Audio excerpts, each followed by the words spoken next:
I remember the 35th kilometer of the Berlin Marathon.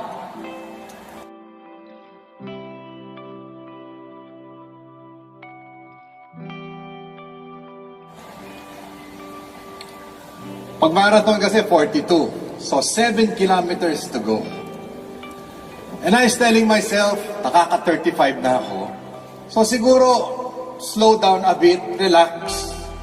Besides, of the 50,000 runners, by that time, yung 10,000 nag-quit na.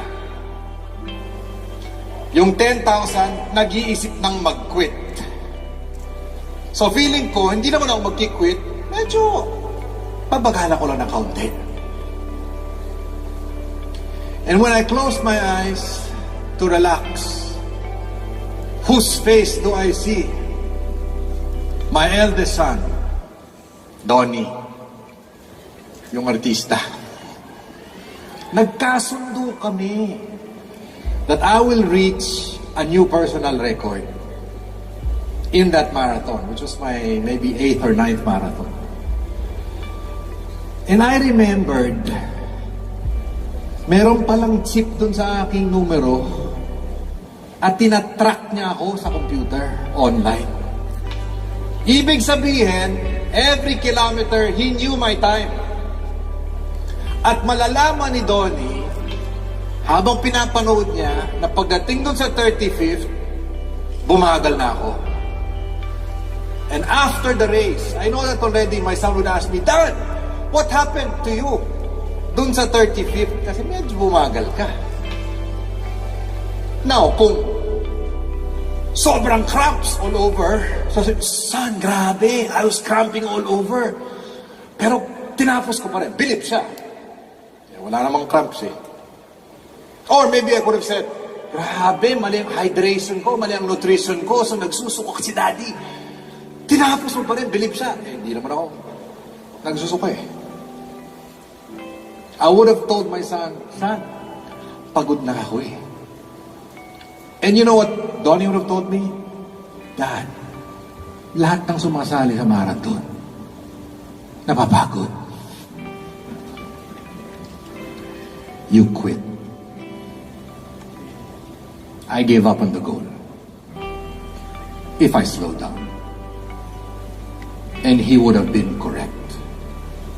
And because I knew I could not face my son and tell him that I quit in the last 7 by slowing down and not reaching my new target, I had no choice but to finish strong. Stuff na lang. Ibig sabihin, minsan may trigger sa mundo natin na hindi natin naasahan. May insidente.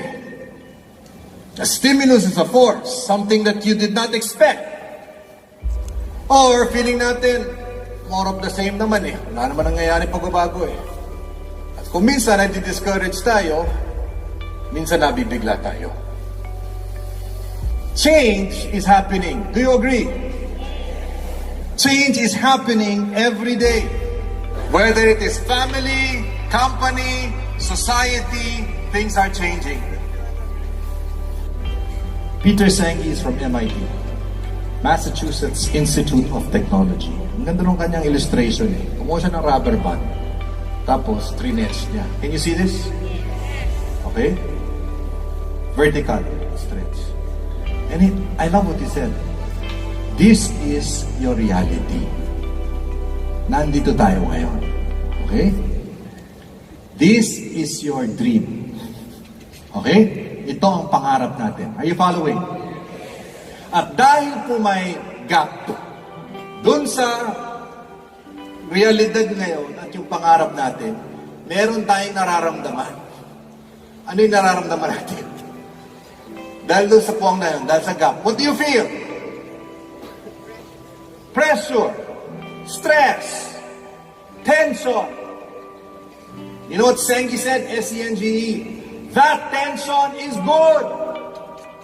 Huwag kang negative na may tension sa buhay mo.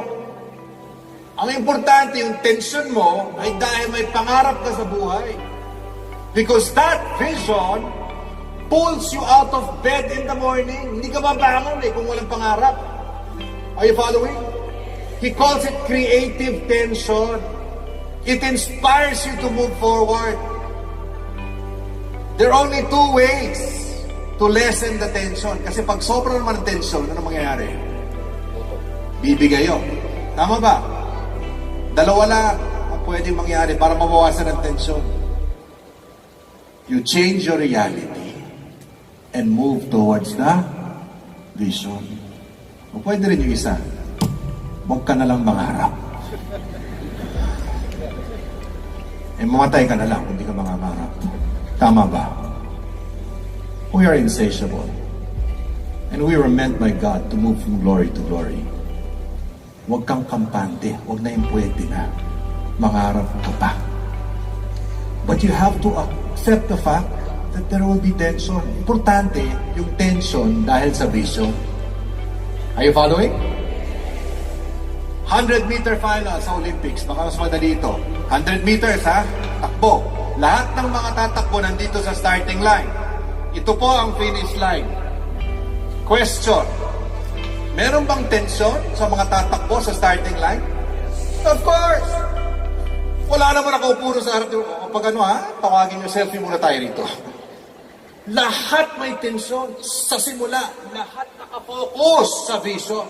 And when the starting gun is fired, because of that tension based on the vision, everybody goes to the finish line. Nobody goes to the left.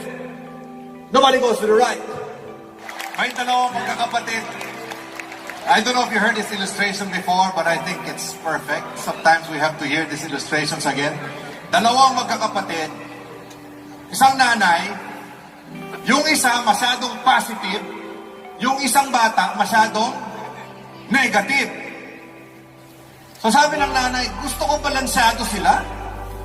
Yung masyadong optimist, gusto ko medyo mas konti namang realistic na para makita naman niya negative sa buhay. Yung masyado namang pessimist, masyadong negative, sana naman may konting paharap sa buhay. So ginawa niya ng paraan. Yung masyadong negative, nilagay niya sa isang kwarto, puno ng paboritong laruan ng bata, at iniwan niya ng isang oras.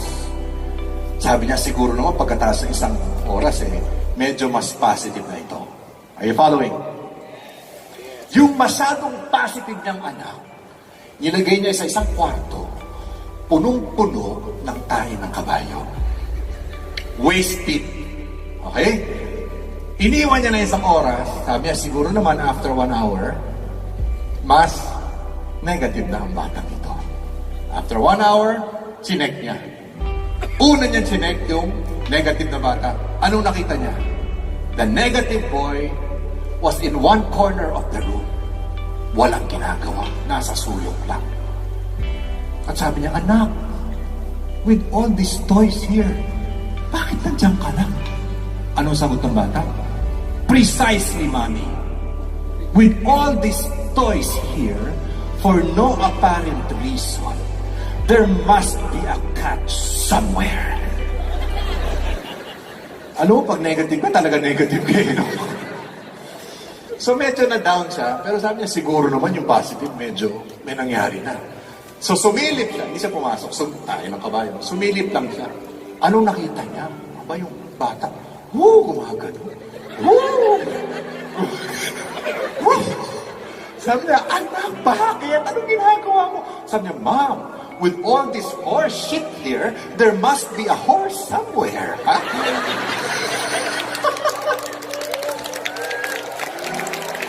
Naghahanap pa ng kabayo.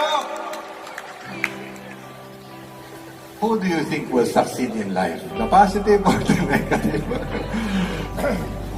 So many things are happening. Pero ang panahon natin, napaka-importante. A point to the ceiling.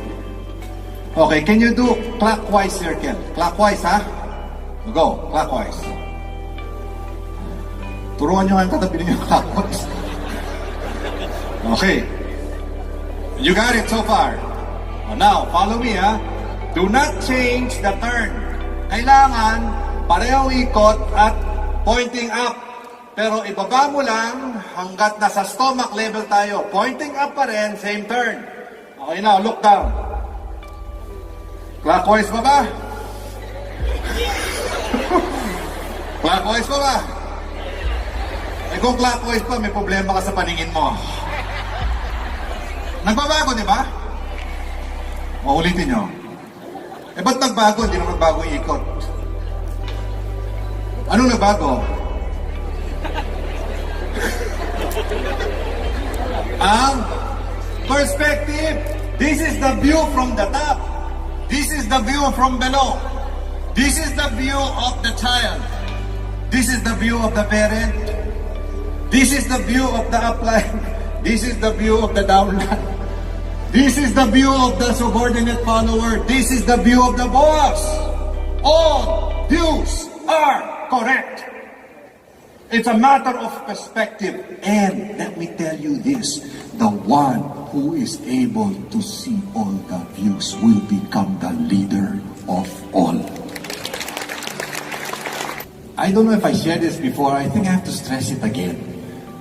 No matter what happens to you, one of my mentors, John Maxwell, reminds us, it's not what happens to you that's important. It's what happens in you. Yung reaction mo importante, yung pananaw mo importante, hindi ko na nangyari sa'yo, yung sagot mo. Ang hayop, mga kaibigan, ulitin lang natin to, alam niyo na to, pero nakakalimutan natin. Pag meron pong puwersa o stimulus po tawagin, hindi nag-iisip yan. Bigla yung magre-react. Instinct. Are you following? Ang tao, katabi mo, tao, pag may nangyari, may gap muna eh. Hindi basta-basta dapat nag-react yan. May gap muna, may panahon. Bago siya nag-react. Are you following? Anong dapat nangyayari dun sa gap na yun? What's supposed to happen when something happens to you? What are you capable of as a human being? You think. You process. You seek counsel. You get advice. You pray. You breathe. Because when you breathe, you make better decisions when you're at rest. At ang humihinga, namamahinga. Ang problema natin, pabigla-bigla reaction eh. Yan ang problema natin sa bayan natin kuminsan eh. Feeling natin lahat, biktima tayo. No, you're not an animal. You can always choose. You can always respond. Sa diksyonaryo, ang reaction, hindi response. Alam niyo ba yun? Iba yung dalawa. Akala ko dati pareho lang yun. To respond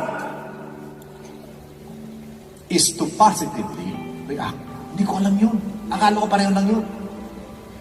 Kaya ang doktor, pag binigyan ka ng gamot, at hindi tama ang reaksyon, di ba? Oy, naku, nagre-react, katawan mo doon sa gamot. Pero pag maayos, wow, nagre-respond ang katawan mo. Kasi positive. Are you with me? No matter how challenging the situation, no matter what your problems are, no matter how difficult the competition, no matter what your children don't do to obey you or your husband or wife has done to hurt you, you can always win if you choose to react positively. That's not the victim's mentality. That is the victor's mentality. And that is for every human being like you and me.